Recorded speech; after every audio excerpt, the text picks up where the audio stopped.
আসসালামু আলাইকুম সুপ্রিয় দর্শক, প্রীতি ও শুভেচ্ছা নিয়ে আজকে আমি যে বিষয়টি নিয়ে কথা বলবো সেটি হচ্ছে, আপনারা জানেন 5ই আগস্টের পর থেকে সারা বাংলাদেশে প্রায় শতাধিকের বেশি মাজার, পীরের খানকা এবং পীরের বসত বাড়ি সহ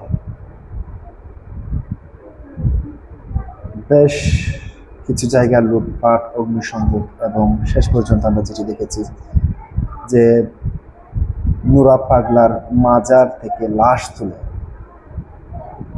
কবর থেকে লাশ তুলে আগুনের পোড়াতো আমরা দেখেছি। প্রিয় দর্শক, এবার বাদ গেল না ঢাকার সেই কয়েকশো বছরের পুরনো শাহ আলী বুগদাদির মাজার।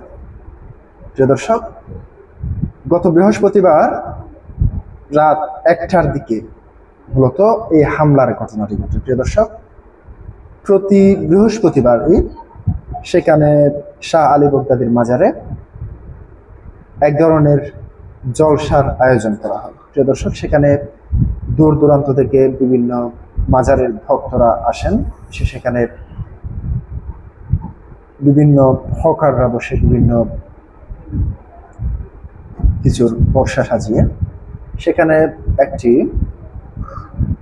ইসলামী জলসার মতো হয়, অর্থাৎ সেটা তরিকতপন্থীরা সেভাবে বিশ্লেষণ করে থাকেন। সেখানে কাওয়ালি গান হয়, রাত জেগে মানুষ ইবাদত করে। কিন্তু হঠাৎ করে রাত 1টার পরেই একদল মাস্ক পরা মানুষ সেখানে হামলা চালায়, সেখানে ভক্তদেরকে মারধর করে এবং মাজারেও হামলা চালায়। প্রিয় দর্শক, সেখানে বেশ কয়েকজন দাবি করেছে সেটি জামাতের কর্মীরা মূলত এই হামলা চালিয়েছে, এই ধরনের দাবি করে আসছিল স্থানীয় কিছু লোকজন। পুলিশ এর দাবি হচ্ছে সেখানে স্থানীয়দের মতে সেখানে জামাতের নেতাকর্মীরাই এই হামলা চালিয়েছে। কিন্তু ওই এলাকার সংসদ সদস্য যিনি নির্বাচিত হয়েছেন তিনি জামাতে ইসলামের সংসদ সদস্য। তার কাছ থেকে সে বিষয়ে জানতে চাওয়া হলে তিনি জানান সে বিষয়ে তিনি কিছুই জানেন না, কিংবা জামাত ইসলামের কোনো নেতাকর্মী এই ধরনের হামলার সাথে জড়িত নন।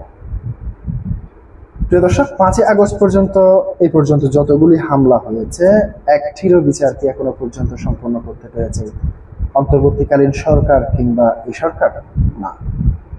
আমরা দেখেছি যেভাবে মুর্শিদপুর দরবারে হামলা, অগ্নিসংযোগ ও লুটপাটের ঘটনা ঘটেছে, গরু মহিষ থেকে শুরু করে সবকিছু ঠিক তেমনি প্রায় শতাধিক মাজারে হামলা।